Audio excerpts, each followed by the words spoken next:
안녕하세요. 저는 부천에 살고 있는 40대 초반 남자입니다.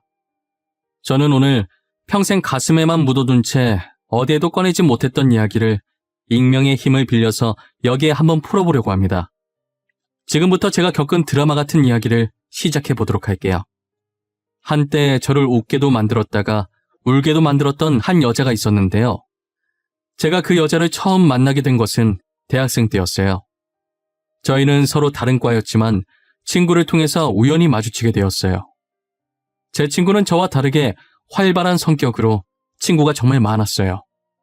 겹치는 수업이 없던 과랑도 친하면 말 다 한 거 아니겠어요? 친구가 어느 날 갑자기 저를 데리고 갈 곳이 있다고 하더라고요. 태연아, 내가 오늘 너랑 같이 갈 곳이 있어.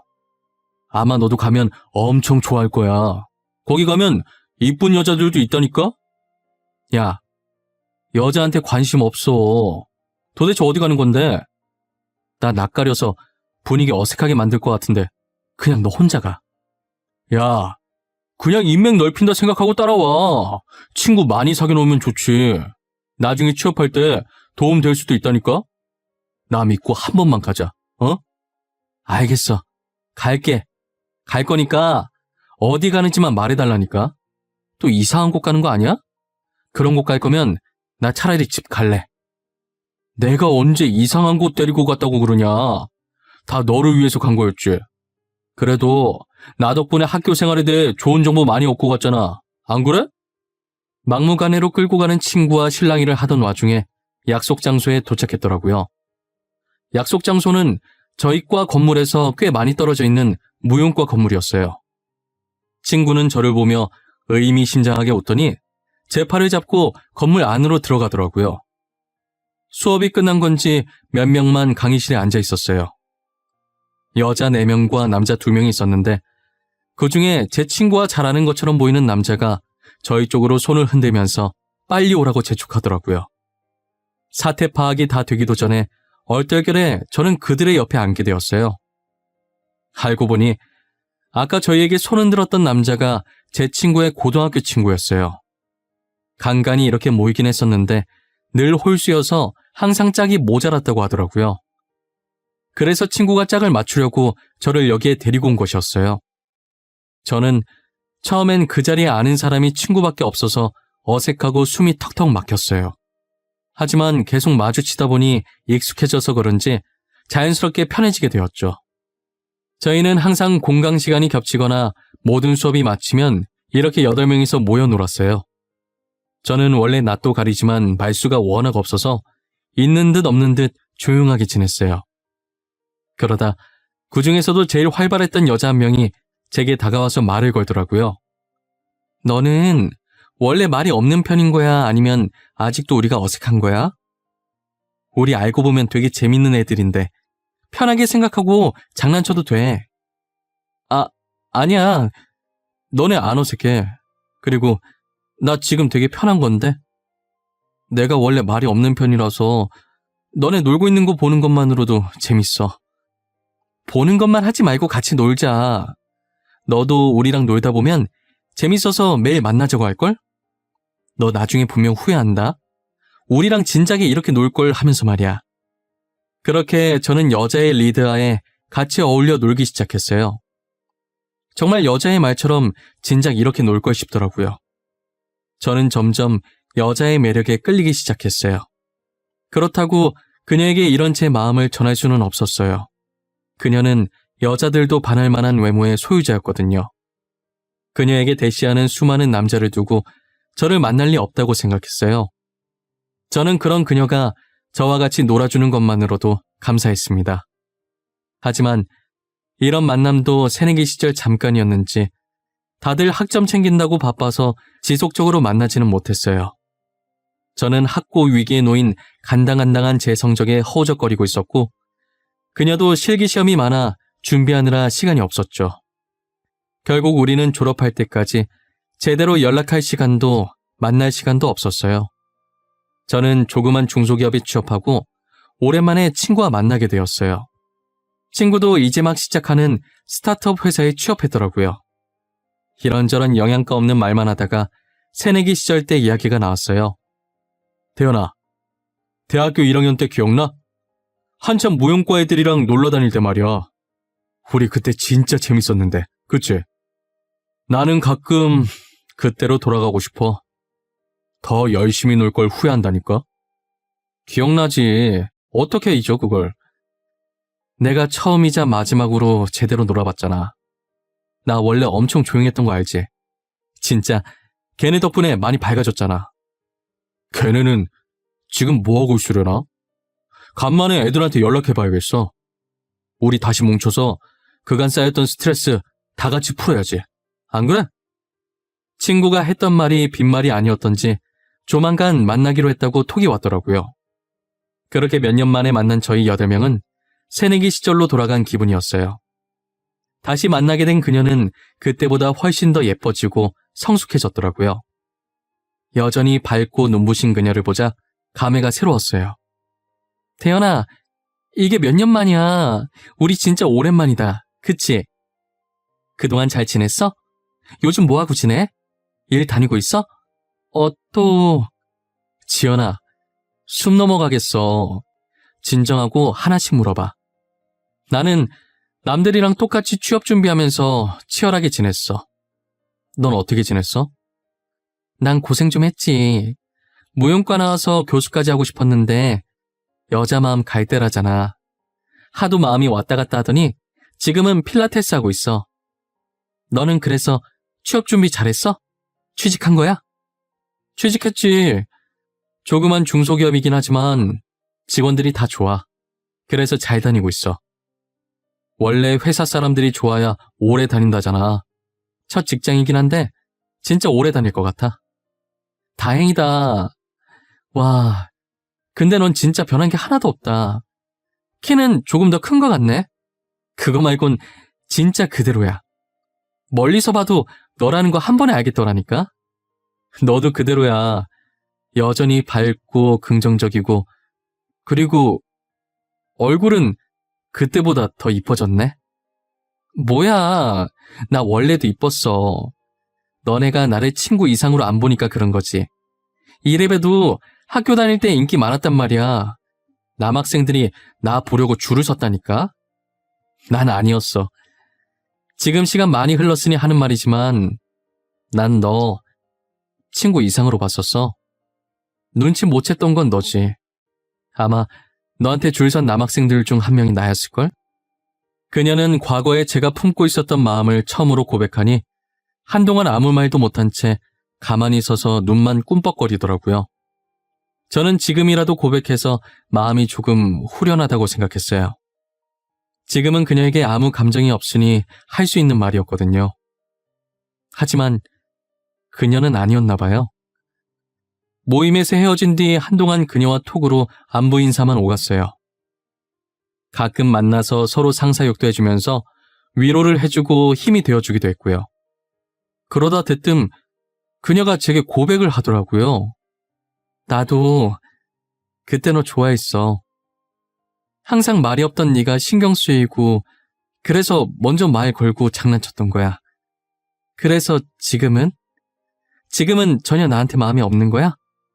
다시 봤을 때 아무 느낌 안 들었어? 지연아, 여전히 넌 좋은 사람이야. 늘 주변 사람들을 밝게 만들어줘. 하지만 이제 막 사회에 뛰어들어서 지금 내가 누군가를 좋아할 여유가 없어. 기다려줄 수 있다면? 내가 기다린다고 하면 만나줄 거야? 나 기다리는 거 잘해. 너가 기다리라고 하면 얼마든지 기다려줄 수 있어. 그녀의 끈질긴 구애에 저는 두 손 두 발 들 수밖에 없었어요. 저희는 그렇게 6개월이란 시간을 함께 보내고 서로에 대한 믿음 하나로 결혼을 하게 되었어요. 아직도 그녀에게 목매는 남자가 많은데 그런 그녀가 제게 좋아한다고 고백하고 지금 결혼까지 했다는 게 저는 도저히 믿기지 않았어요. 한편으로 인기 많은 아내 때문에 걱정도 많이 되었습니다. 신혼생활할 땐 저희도 남들이 부러워할 만큼 사이가 아주 좋았어요. 놀러 갈 때든 힘들 때든 무엇이 되었든 항상 둘이서 같이 하려고 했거든요. 하지만 역시나 아내의 인기는 저희 결혼 생활에 아주 큰 걸림돌이 되었어요. 결혼한 지 2년 정도 되었을 때쯤 아내의 외출이 잦아지더라고요. 친구를 빌미로 퇴근 후 집에 늦게 오는 것은 기본이고요. 주말에도 약속이 있다며 아침 일찍 외출해서는 일찍 들어와야 당일 밤에 오고 늦으면 그 다음날 저녁에 들어오곤 했어요. 그러더니 얼마 지나지 않아 외박하는 것이 일상이 되어버렸죠. 친구 집에서 자고 오겠다는 말을 밥 먹듯이 하기 시작했어요. 한 번은 아내에게 영상통화를 걸었는데 아내가 거절을 하는 거예요. 평소 같으면 피치 못할 사정이 있어서 못 받는가 보다 하고 넘겼을 텐데 그날은 이상하게 저도 오기가 생기더라고요. 그래서 영상통화를 한 번 더 걸었어요. 역시나 아내는 또 제 영상통화를 거절하더군요. 그때부터 저는 아내를 의심하기 시작했어요. 원래는 제가 따져묻는 성격이 절대 아니었어요. 평소 저는 모든 일에 다 이유가 있겠지 하고 넘기던 사람이었는데 찝찝한 이 기분은 도저히 그냥 넘길 수가 없겠더라고요.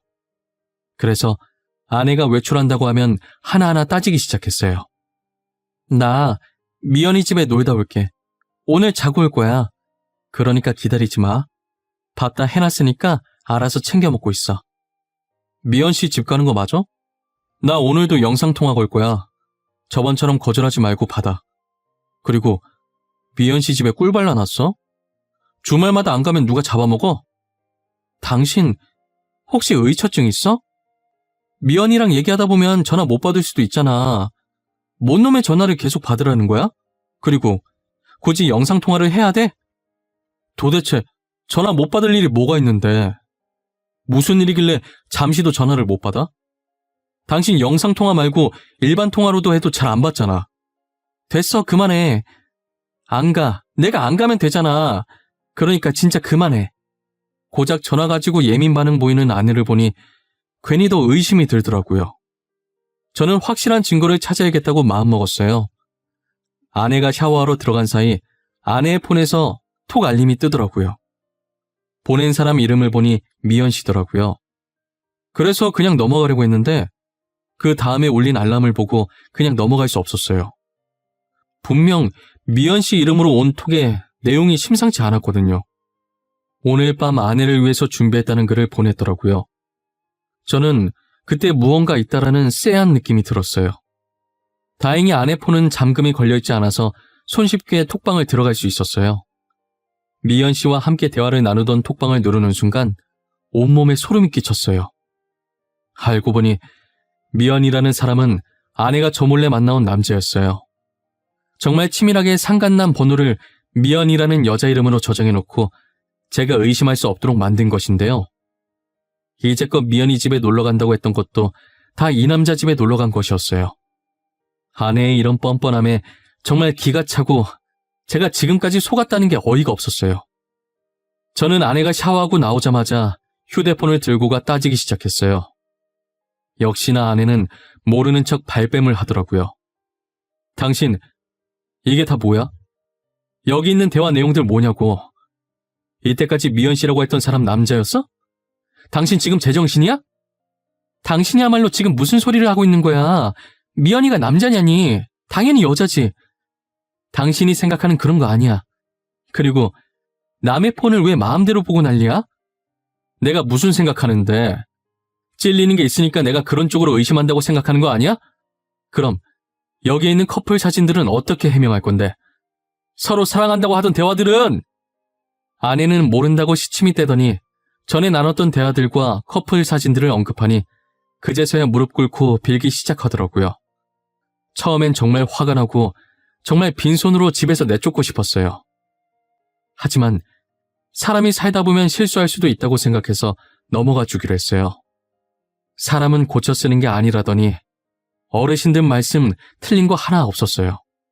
아내는 정신을 못 차리고 얼마 안 지나 또다시 외도를 하는데요.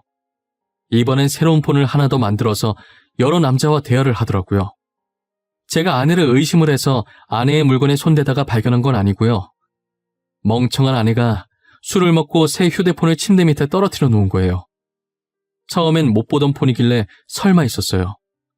저번에도 한 번 걸려서 넘어가 줬는데 또 그랬을 거라고는 생각을 못 했거든요. 하지만 벌은 남 못 준다고 그 폰으로 남자들과 연락을 주고받고 만났더라고요. 저는 더 이상 참을 수가 없어서 다음날 먼저 출근하고 식탁에 이혼서류 올려놓고 나왔어요. 아내는 제게 불이 나게 전화하더니 제가 전화를 받지 않자 문자를 보냈더라고요. 자신은 절대로 이혼해줄 수가 없다고, 누구 마음대로 이혼하냐고 난리였어요. 저는 전날 보았던 카톡 내용들을 아내에게 전송한 후 이혼 서류에 도장 찍었다는 얘기 아니면 더 이상 연락하지 말고 짐 싸서 나가라고 했어요. 저의 완강한 태도에 아내는 결국 저와 이혼을 해주었습니다. 저희는 그렇게 헤어지고 연락이 끊겼었어요. 그때 같이 놀았던 친구를 통해서 건너 소식을 전해 듣긴 했지만 그마저도 이혼한 지 6달 뒤에 아내가 유학을 갔다는 소식을 끝으로 더 이상 어떤 소식도 듣지 못했어요. 유학을 가면서 모든 친구들과 연락을 끊었다고 하더라고요. 저는 더 이상 다른 사람을 믿을 수 없었고 결혼할 생각도 사라졌어요. 시간이 지나면 지날수록 미련하게 아내와 좋았던 기억들만 생각이 나는 거예요. 괴로운 마음에 저는 하루하루를 술에만 의존해서 살아갔어요. 그러다 계속 이렇게 살면 정말 죽을 수도 있겠다 싶어서 일을 죽어라 열심히 했어요. 다양한 경험을 쌓아보고 싶어서 정말 안 해본 일이 없었죠. 다니던 회사를 그만두고 빵집부터 시작해서 노가다까지 했었어요. 그러다 3년 후 친구의 추천으로 동네에 작은 개인 카페를 차리게 되었습니다. 저희 동네에 카페가 정말 없었어요. 버스를 타고 2정거장 지나야 하나 있었거든요. 친구는 그 틈을 노리고 카페를 만들어 보라고 권했고 저는 바로 카페를 차렸어요. 사업을 시작하려면 인맥을 넓혀야 한다면서 친구는 저를 모임에 자주 데리고 나갔어요. 확실히 예전에 다녔던 모임들과는 사뭇 다른 분위기의 모임이었어요. 주로 사업을 하시는 분들이 모여있는 자리였거든요. 친구가 성격이 좋아서 학생 때랑 변함없이 그런 사업가 쪽으로도 발이 굉장히 넓더라고요. 친구는 저를 데리고 다니면서 여기저기 인사시켜주기 바빴어요. 저는 인사를 마치고 아는 사람이 친구밖에 없는지라 그냥 구석에 가서 물만 마시고 있었어요. 혼자 있는 제가 안타까웠는지 한 여성분께서 제게 말을 걸어주시더라고요. 안녕하세요. 이런 자리 처음이라 어색하시죠? 저도 처음에 여기 왔을 때 되게 어색했어요. 사실 이 모임에 몇 번 안 나와서 지금도 어색한 건 마찬가지고요. 아, 아까 인사했을 때 화장품 사업하신다던 분 맞으시죠? 반가워요. 저는 제가 이런 자리에 올 거라고는 생각을 못했어요. 어떻게 행동해야 할지도 모르겠고요. 그냥 자연스럽게 사람들이랑 대화 나누시면 돼요. 지금 저희처럼요. 아무 영양가 없는 말이라도 섞다 보면 자연스럽게 친해지게 되어 있어요. 그리고 저는 심연지라고 합니다. 그녀는 제게 명함 하나를 내밀더니 싱긋 웃더라고요. 저는 그러다 문득 전 아내가 떠올랐어요. 제게 먼저 다가와 말 거는 모습과 싱긋 웃는 모습이 전 아내와 상당히 닮아 있더라고요. 하지만 이름과 전체적인 생김새가 전 아내와는 확연히 달랐죠.